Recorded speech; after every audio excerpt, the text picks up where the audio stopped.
सच्चिदानंद भगवान की, सनातन धर्म की।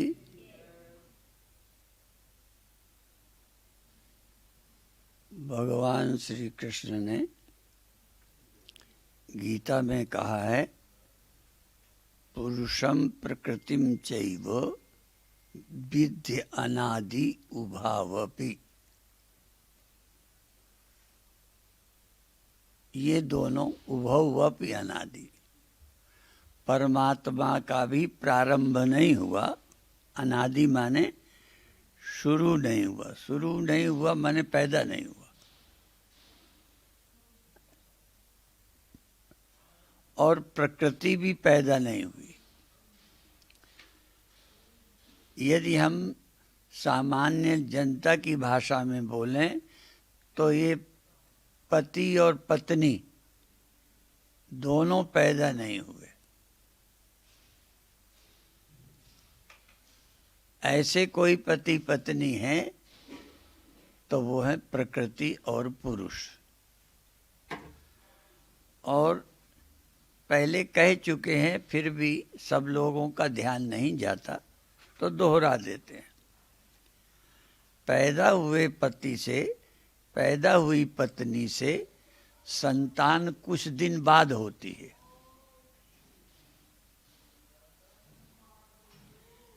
जब एक लड़की पैदा हुई, लड़का पैदा हुआ, फिर वो कुछ वर्ष के जब युवा हो गए तब संतान पैदा की। हर पैदा हुआ व्यक्ति जवान पैदा नहीं हो सकता, कुछ दिन जवान होने में लगेंगे, फिर बच्चे बाद में होंगे। इसलिए दो तो अनादि हैं, लेकिन जो पैदा होंगे वो तो बाद में होंगे। लेकिन पुरुषम प्रकृतिम चैव विद्धि अनादि, पुरुष और प्रकृति दोनों अनादि हैं, दोनों का जन्म नहीं हुआ। ये भी है।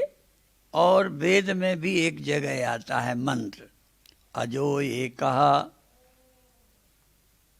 ये अज शब्द पैदा न हुए का अज, तो अजो एकः, एक अज है अर्थात पुरुष। पुल्लिंग में है, एक अज है। और एक और भी मंत्र ही है वेद का, अजा हेका, अजा ही एका, एक अजा है अर्थात स्त्री, स्त्रीलिंग में एक अज है, एक अजा है। वैसे अजा बकरी को भी बोलते हैं,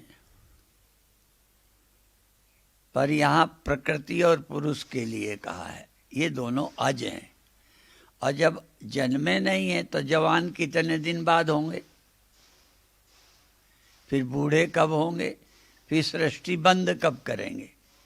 क्योंकि जन्मे लोग सृष्टि का प्रारंभ कुछ वर्ष बाद करते हैं और कुछ दिन ही सृष्टि करते हैं, फिर बूढ़े हो जाते हैं, फिर पैदा नहीं करते। तो ये पुरुष चूंकि अज है, इसलिए सृष्टि बीच में जवान होने के बाद शुरू नहीं की। तो अजा और अज दोनों जन्म रहित हैं, इसलिए इसकी संतान जीव भी अनादि है। ये बीच में नहीं पैदा किया जीव, बीच में तो वही पैदा करेंगे जो खुद पैदा हो। जो पैदा होंगे वो कुछ दिन बाद जवान होंगे, तो अर्थात पैदा पहले बाप हुआ, माँ हुई, फिर 10-25 वर्ष बाद संतान हुई।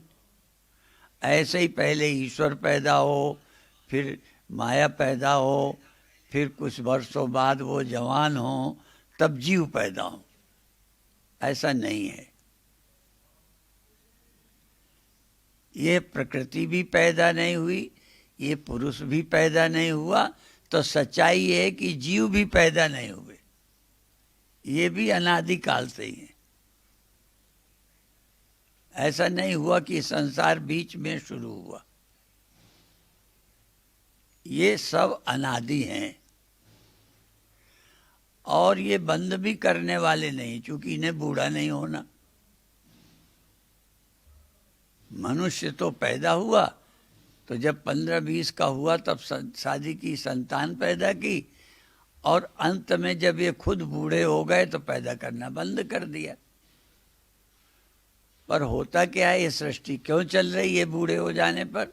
क्योंकि तुम्हारे बच्चे फिर जवान हो गए, वो कुछ दिन सृष्टि करते रहे, जब वो बूढ़े हो गए तब तक उनके बच्चे सृष्टि पैदा करने लगे। इसलिए सृष्टि तो चल रही है, पर यहाँ दूसरा भगवान और दूसरी माता पैदा नहीं हुई। वही शुरू से चले आ रहे हैं, अभी चले जा रहे हैं, आगे चलते जाएंगे। ये दो न पैदा होते हैं, न बूढ़े होते हैं, न समाप्त होते हैं, न सृष्टि का प्रारंभ करते हैं। ये सब चलता ही रहता है।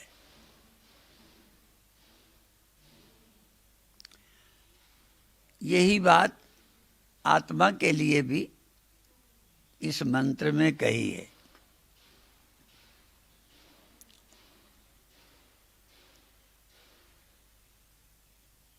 मैं मुझ अनंत सागर में, मई अनंत महाम्बोधो, मुझ अनंत अम्बोध सागर में, मुझ अनंत सागर में जगत बीची स्वभावता। ये जगत रूपी लहरें स्वभाव से बनती रहती हैं, मिटती रहती हैं। जगत बीची स्वभावता उदेति व अस्तमायातु, इनके पैदा होने से, इनके विलय होने से, न में वृद्धिर न में क्षति। कितने ही लहरें बनती मिटती रहें, सागर की न वृद्धि होती है न क्षति होती है। ऐसे ही मुझ चैतन्य में, मुझ चैतन्य सागर में ये जगत रूपी लहरें बनती मिटती रहती हैं, पर न में वृद्धि न में क्षति। न मेरी वृद्धि कभी होती है न क्षति। लेकिन जब हम ये देखते हैं लहरें तो लगता है हो इतने पैदा हो गए, या मिट्टी में इतने बर्तन और मकान पैदा हो गए। ठीक है, इतने बर्तन और मकान बन गए तो मिट्टी कितनी बढ़ गई होगी, और ये मकान घड़े फूट जाएं तो मिट्टी कितनी घट जाएगी, वो तो उतनी ही है। ये घटना बढ़ना जो केवल बनावट को देखते हैं उनके दिमाग में है। इसीलिए गुरुओं ने एक जगह कह दिया, न घाट है न बाढ़ है, न घाट बाढ़ होत है। वो कम ज्यादा होता नहीं है। इसीलिए अध्यात्म क्यों सुनना? क्योंकि ये जो कुछ होता, मिटता, घटता, बढ़ता, संख्या ये जो मालूम पड़ती है, इससे हमारी नजर थोड़ी ऊंची हो जाए।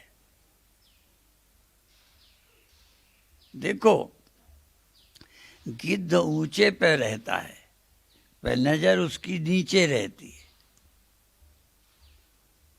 नीचे पड़े हुए। आगे चल के तो ये उदाहरण देना मुश्किल हो जाएगा। क्यों? गिद्ध बचेंगे ही नहीं, लगभग बचे ही नहीं। तो ऊंचे रह के वो नीचे नजर रहती है। और कौवे के लिए तो कहते हैं बहुत चतुर होता है, पर निगाह उसकी चोंच गंदगी में मारता है। लेकिन आपको क्या है? आपको चाहिए कि आप एक आदमी की तरह दिख रहे हो, पर आपकी नजर बहुत ऊंची हो, बहुत ऊंची। चकोर नीचे होता है पर उसकी नजर चांद में रहती है। तो इसी तरह से एक साधारण शरीरधारी दिखने पर भी हमारी दृष्टि इतनी ऊंची हो सकती है कि हम देह नहीं हैं, हम इंद्रियां नहीं हैं, हम मन नहीं हैं, हम बुद्धि नहीं हैं, और हम वो अनादि अनंत चैतन्य है। हम में सृष्टि होती है, हम में रहती है, मिट जाती है। हम न घटते हैं न बढ़ते हैं। लेकिन वो दृष्टि पहले तो पैदा नहीं होती, मुश्किल है, और वो टिकती नहीं। ये दृष्टि जो प्रकृति ने दे दी है, वो समझ जो प्रकृति से मिली है, वो तो है हमारे पास। पर गुरु की दी हुई समझ, गीता की दी हुई समझ, उपनिषद की दी हुई समझ, ब्रह्मसूत्र भागवत की दी हुई समझ, वो हमारे पास नहीं है। प्रकृति ने जो दे दी है वही देख रहे हैं। वो जो दिखा रही है उसकी दृष्टि से जो सच लग रहा है। इसीलिए दर्शन, देखो मेला लोग देखने जाते हैं, ऐसे ही और जगह देखते हैं। एक प्रचलन है भारत में, संतों को ये कोई नहीं कहता हम देखने जा रहे हैं, इन्हें दर्शन करने जा रहे हैं। ये दर्शन शब्द है। ऐसे ही ये जो देखते हैं ये सब प्रकृति से देखते हैं। अब हमको दर्शन करना है। दर्शन कैसे होगा? शास्त्र की समझ, शास्त्र की दृष्टि से दर्शन होता है।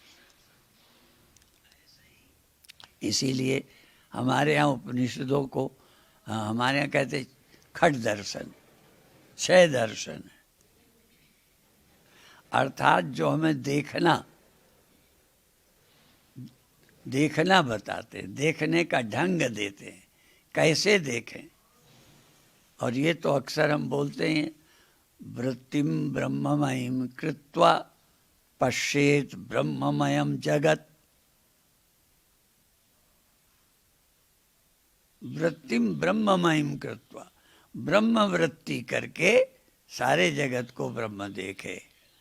जैसी नजर हो जाए, जैसे हम अपनी आंखों से मातृदृष्टि कर लें तो मातृवत परदारेषु, मातृवत परदारेषु, दूसरे की स्त्रियों को माता देखना। मातृवत परदारेषु परद्रव्येषु लोष्टवत, दूसरे के धन को मिट्टी का ढेला समझे। जैसे ढेले के प्रति आकर्षित नहीं होते, उठाने का मन नहीं करता, ढेला है, तो दूसरे के धन को ढेला समझना। तो मातृवत परदारेषु परद्रव्येषु लोष्टवत और आत्मवत सर्वभूतेषु, और अपनी तरह औरों को समझे। अच्छा, अब अपनी की तरह देखो, मोटी तौर पर आत्मा जानते हो या नहीं, पर ये बताओ तुम्हें कोई अपमानित करे, बुरा बोले तो कैसा लगता है? अच्छा नहीं लगता। और तुम्हें कोई अच्छा कहे तो अच्छा लगता है। तो ये आत्मवत, देखो, मातृवत परदारेषु परद्रव्येषु लोष्टवत आत्मवत सर्वभूतेषु यह पश्यति स पंडिता। वो ज्ञानी है, वो पंडित है जो अपने समान दूसरे को समझकर मान अपमान आदि का ख्याल रखे।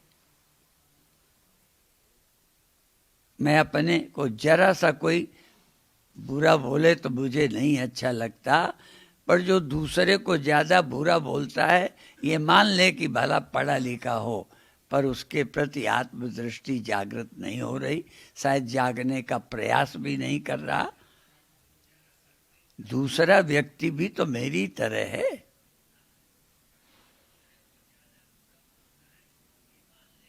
ये ख्याल रखना चाहिए। ये जीने का ढंग है। हाँ, यदि आपकी दाढ़ दर्द करती है तो उखड़ाते हो, फोड़ा है तो चिराते हो, तबीयत ठीक नहीं है तो कड़वी दवा खाते हो। तो यदि दूसरे के लिए कड़वा कुछ करना भी पड़े तो बस भगवान की सौगंध और ईमानदारी का ख्याल रखो कि उसका आप भला कर रहे हो, ईर्षा नहीं कर रहे। जब आप कड़वी दवा खाते हो तो अपने को क्या करने के लिए? सुखी, स्वस्थ। तो जैसे अपने हित के लिए कभी फोड़ा चिराते हैं, कभी दांत उखड़ाते हैं, कड़वी दवा खाते हैं, ऐसे ही दूसरे का भी भला करने के लिए कभी कभी कह सकते हो। लेकिन अपमानित करना, नीचा दिखाना, ईर्षा करना, ये ज्ञानी का लक्षण नहीं है। और गीता में तो कह दिया, सुनिचैव स्वपाके च पंडितः समदर्शिना। कुत्ते में, चांडाल में, औराल में पंडितः समदर्शिना। जो पंडित हैं, ज्ञानी हैं, वो समदर्शी होते हैं। यद्यपि वहाँ ये भी कहा जाता है पंडिता समदर्शिना, पंडिता समवर्तिना नहीं, समान वर्तना नहीं है, सम देखना। तो हम गीता पढ़ें, उपनिषद पढ़ें, ब्रह्मसूत्र पढ़ें। हमारे यहाँ तो तीन ही मुख्य हैं, उपनिषद, गीता, ब्रह्मसूत्र। इनको समझें और जिएं। पूरा नहीं तो कोशिश करें। आप अपने बच्चे को भी मारते हो, छोटे में भी, यद्यपि विदेशों में मना है, पर भारत में तो ये सहज है। लेकिन तब भी आप अपने बच्चे के भले के लिए मारते हो, भले के लिए डांटते हो और प्यार भी करते हो।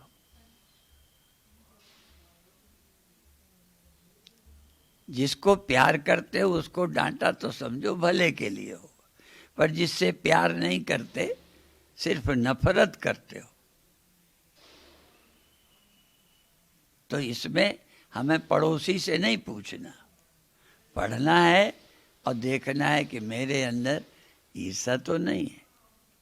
और ये तो इस श्लोक कितने बार बोल चुके, जो अपनी आत्मा को सब में और सब को अपनी आत्मा में ही देखता है, ततो न भी जुगुप्सते, वो किसी से फिर जेलसी नहीं करता, ईर्षा नहीं करता। और गुरुवाणी में तो मुझे शब्द याद नहीं है कि अब वो तो देख देख के मन खुश होता रहता है। जैसे संत दर्शन करके मन खुश। इंदौर की बात मुझे कभी भूलती नहीं। वो 103 वर्ष की होकर शरीर छोड़ा है। बबेजा परिवार में एक माता थी, उनके यहाँ हम जाया करते थे। और हम लोगों को देख के लगभग उनको लगातार हमने लगभग 90 वर्ष से 103 वर्ष तक जब हो गई, हम मिलते रहते थे। पर जब देखती थी खिल जाती थी।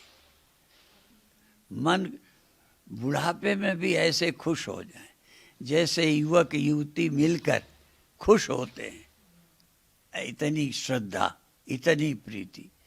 ऐसा ही एक अमृतसर में केशव थे, उनकी माता, वो बहुत बूढ़ी थी।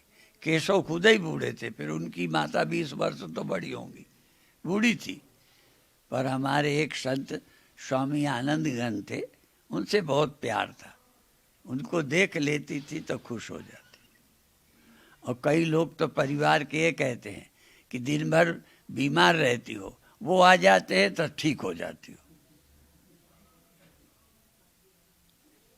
ये है सर, इसको श्रद्धा कहते हैं। जैसे भक्त लोग मंदिर में आकर दुखी भी होते हैं, पर जब मंदिर में आएंगे तो खुश हो जाते हैं। गंगा नहाते हैं तो प्रसन्न हो जाते हैं।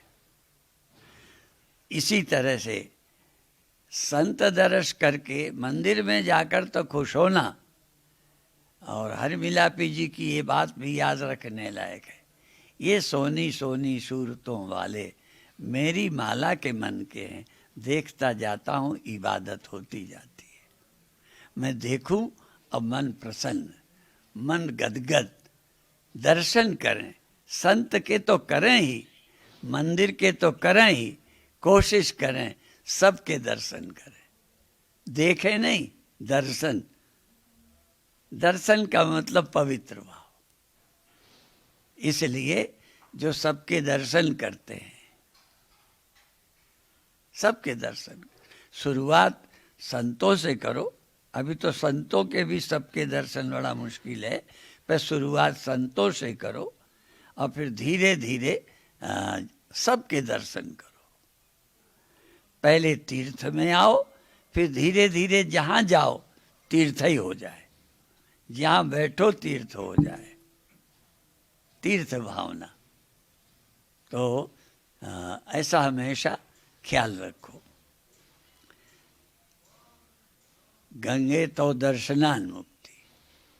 पहले तो गंगा जाओ, सरस्वती जाओ, त्रिवेणी जाओ, तीर्थों का जल में स्नान करो, और कभी ना हो तो मंत्र याद करो। मुझे मंत्र याद नहीं है। जब लोटा पानी डालो तो हर हर गंगे, हर हर गंगे, है सरस्वती माँ, तो ऐसे ही जल जल लो, उसमें स्नान कर लो। तो लेकिन पहले गंगा में श्रद्धा होगी तभी लोटे में गंगा कहकर आनंद आएगा। हर हर गंगे।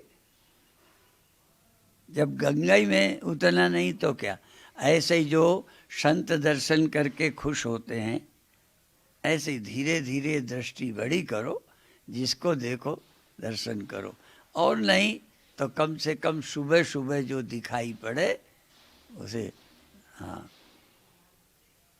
मन ही मन, हाँ, नमस्कार। जैसे प्रातःकाल भगवान ने इस रूप में दर्शन दिए, तो ऐसी दृष्टि जितनी अच्छी बनेगी, क्योंकि मन को ही तो खुश रखना है। ये मन परेशान करे रहता है, तो क्यों करता है? वो दृष्टि ही ऐसी बन चुकी। यदि आपको भगवान दिखे तो कैसे मन परेशान होगा?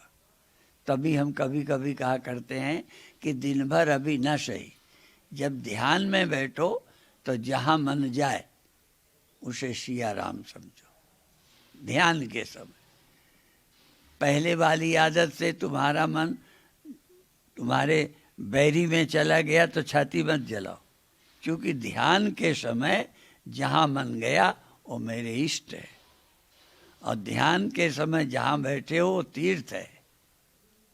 ऐसा ख्याल रखो।